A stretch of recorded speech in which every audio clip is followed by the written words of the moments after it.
You've been chasing something your entire life. Maybe it's a number in a bank account.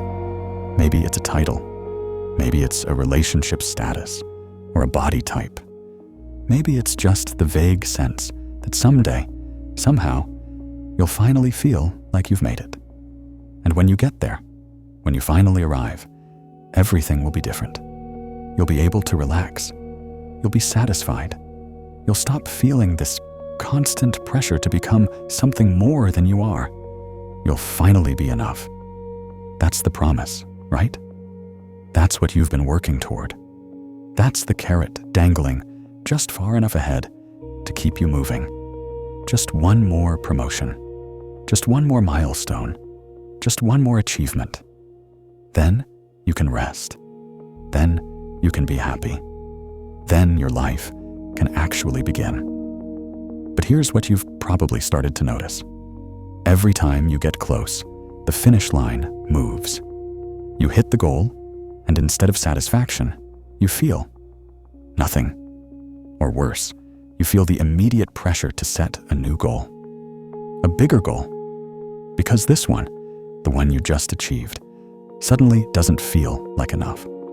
The promotion you spent years chasing becomes normal within weeks. The relationship you thought would complete you becomes familiar. The achievement you thought would prove your worth becomes just another line on a resume. And you're back where you started. Hungry, restless, chasing the next thing. If you're watching this, you've probably felt this pattern. Maybe you've even started to suspect something deeper, something you don't want to admit because it feels like giving up. What if there is no finish line? What if arrival is a myth? What if everything you've been told about how life works is backwards? There was a philosopher who thought deeply about this. His name was Albert Camus, and he told a story that most people completely misunderstand. A story about a man named Sisyphus who was condemned by the gods to push a boulder up a mountain, only to watch it roll back down and then push it up again, forever. Most people hear that story and think it's about punishment, about futility, about the meaninglessness of effort. They're wrong. It's about freedom. But to understand why, you first need to see the prison you've been living in. Let me show you how the trap works. You were raised on stories about arrival. The hero goes on a journey, faces challenges, overcomes obstacles, and arrives at the destination. The princess is rescued. The dragon is slain. The kingdom is saved. And then what? The end. Happily ever after. Every story you consumed as a child taught you the same lesson. Life is about getting somewhere, about achieving something, about reaching a state where the struggle is finally over and you can just be. Your education reinforced this. 12 years of school to get to graduation, 4 years of college to get to a career, entry level to management to executive, always moving towards something, always one level away from mattering.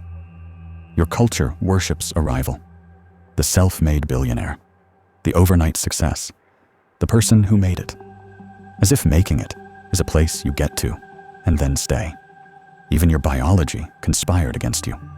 Evolution wired you for dissatisfaction, for constant striving.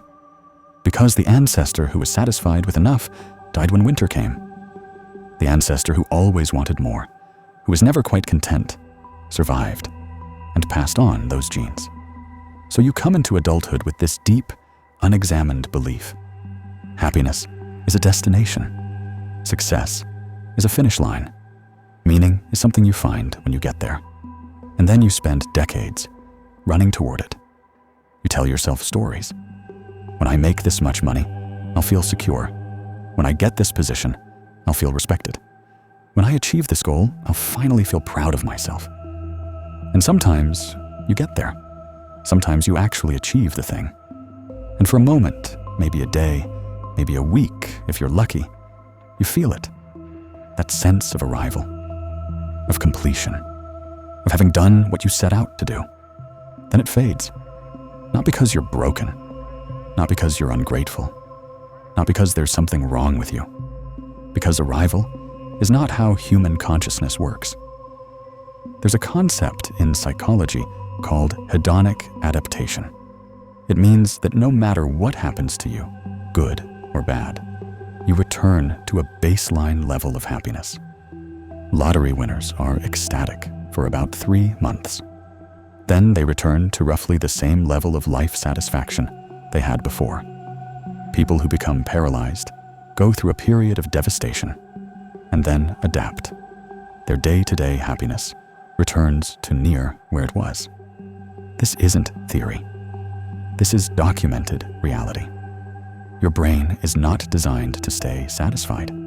It's designed to habituate, to normalize, to adapt to whatever becomes your new normal, and then start looking for the next thing. This is the hedonic treadmill.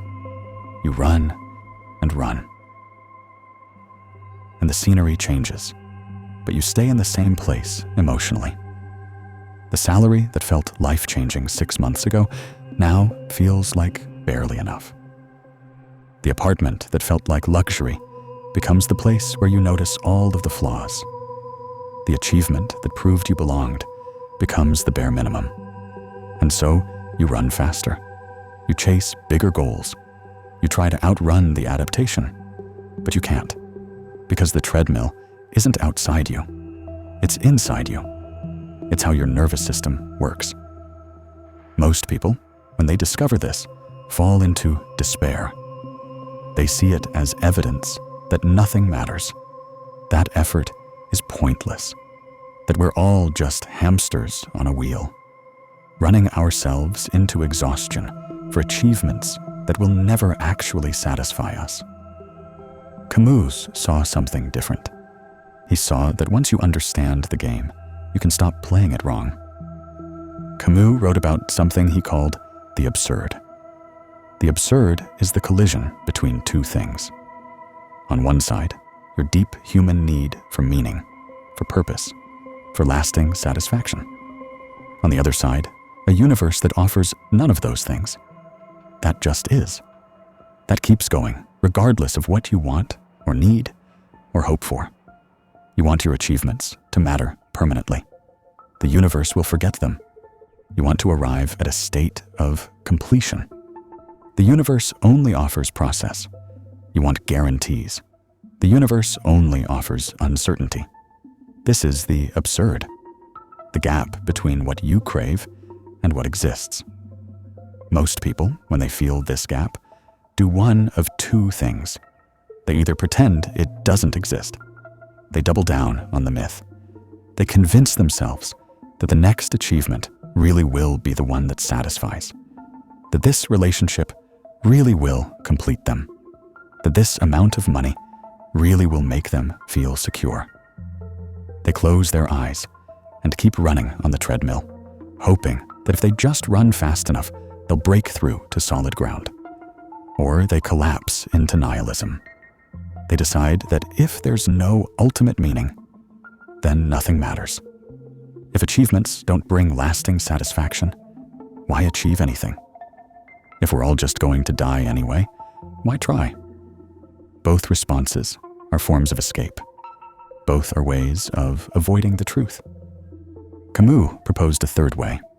He called it revolt. Not revolt against the universe. You can't change the nature of reality. You can't make achievements permanently satisfying.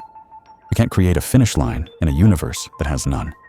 But you can revolt against the need for one.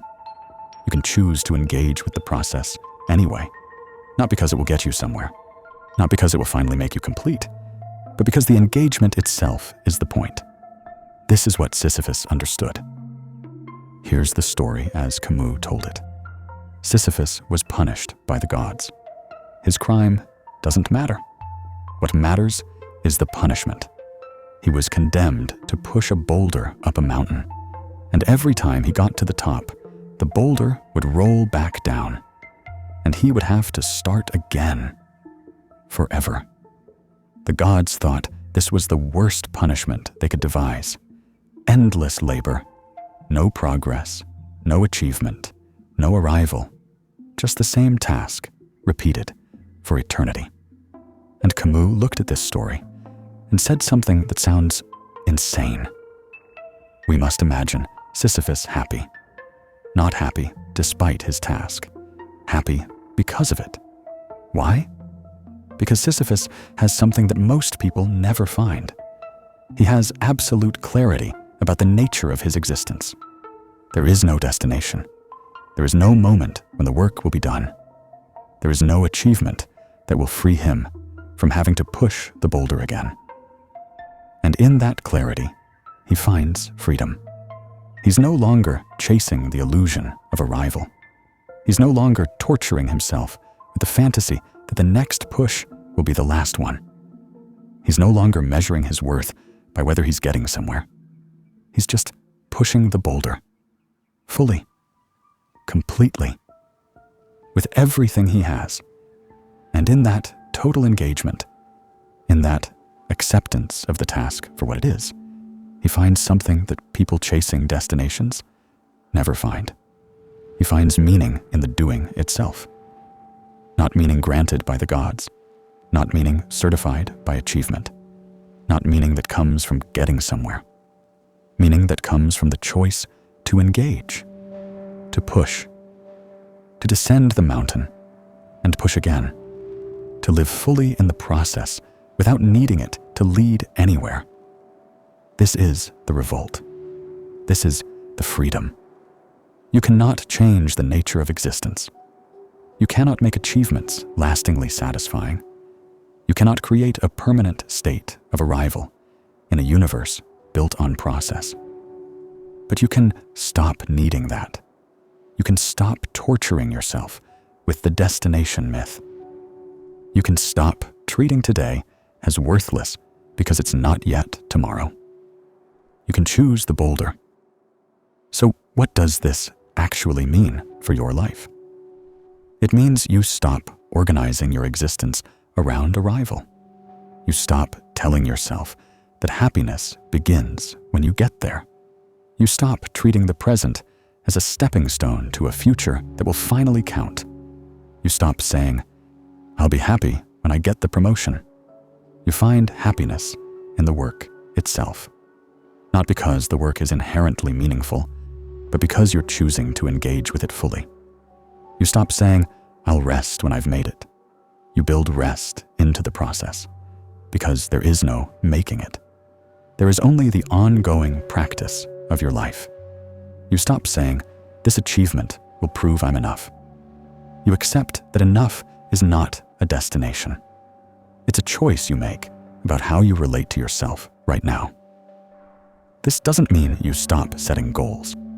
It means you stop needing goals to deliver salvation. You can want the promotion while knowing it won't complete you. You can work toward financial security while knowing it won't make you permanently satisfied. You can pursue achievements while understanding they're part of the process, not the end of it. The difference is everything. When you're chasing arrival, every moment before arrival is suffering. You're not there yet. You haven't made it yet. You're still in the struggle, still in the not enough. When you accept that there is no arrival, every moment becomes the place where your life is actually happening. The boulder is always there. The mountain is always there. You will push today, and you will push tomorrow, and you will push the day after that. That's not the punishment. That's the game. That's life. And you can play it with resentment, constantly measuring yourself against an imaginary finish line. Or you can play it with engagement, with full presence, with the recognition that this, right now, pushing this boulder, is what it means to be alive. Camus wrote that the struggle itself toward the heights is enough to fill a man's heart, not the arrival at the heights, the struggle toward them, the doing, the process, the ongoing engagement with tasks that have no end.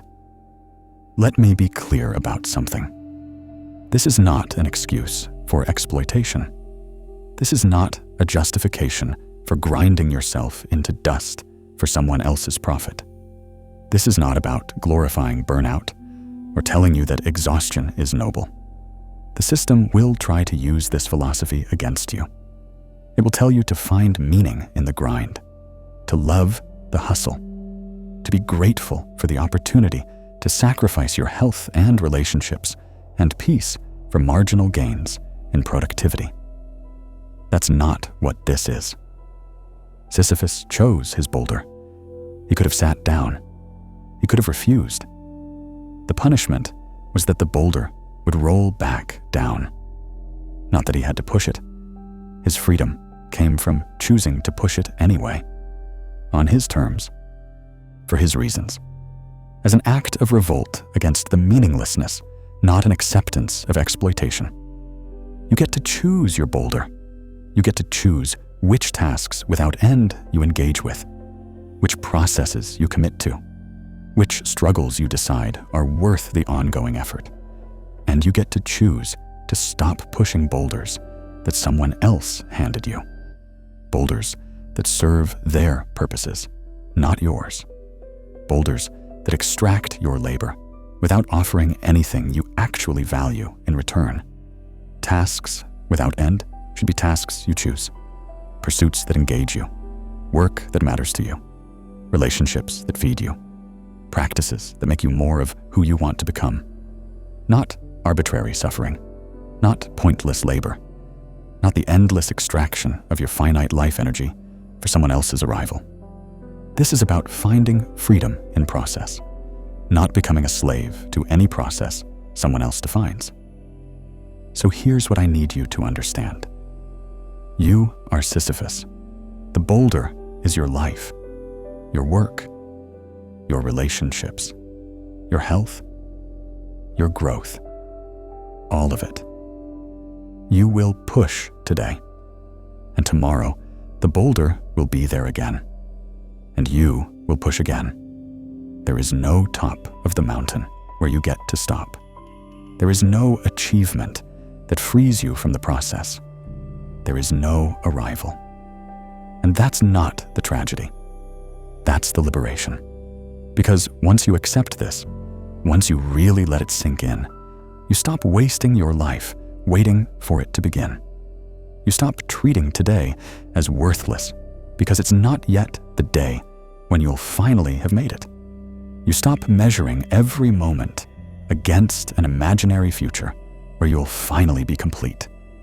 You start living in the only place life actually happens, here, now.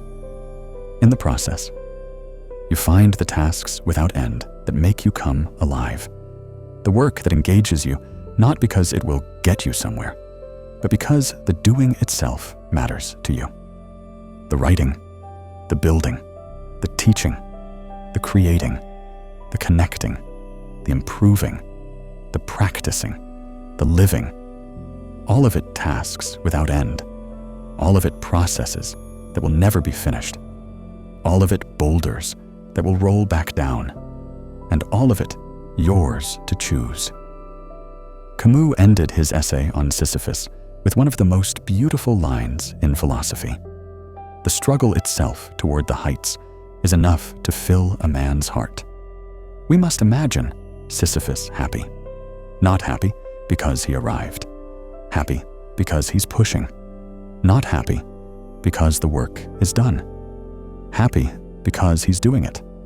Not happy because he escaped the absurd. Happy because he accepted it and chose to engage anyway. You will never arrive. There is no destination.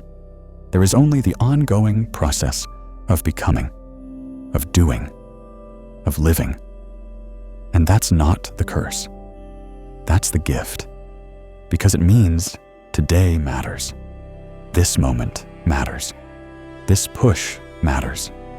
Not as a step toward somewhere else, as the place where your life is actually happening. So choose your boulder. Choose it carefully. Choose it deliberately. Choose it as an act of freedom, And then push it. Not because you have to, not because you'll get somewhere, not because it will finally make you complete. Push it because you're alive, because you can, because the struggle itself is enough. We must imagine Sisyphus happy, and we must imagine you happy too, not when you arrive, now, in the pushing, in the process, in the tasks without end. There is no arrival. There is only the choice to engage with the process fully. Choose your boulder wisely, then push it with everything you have. The struggle itself toward the heights is enough to fill a man's heart. One must imagine Sisyphus happy.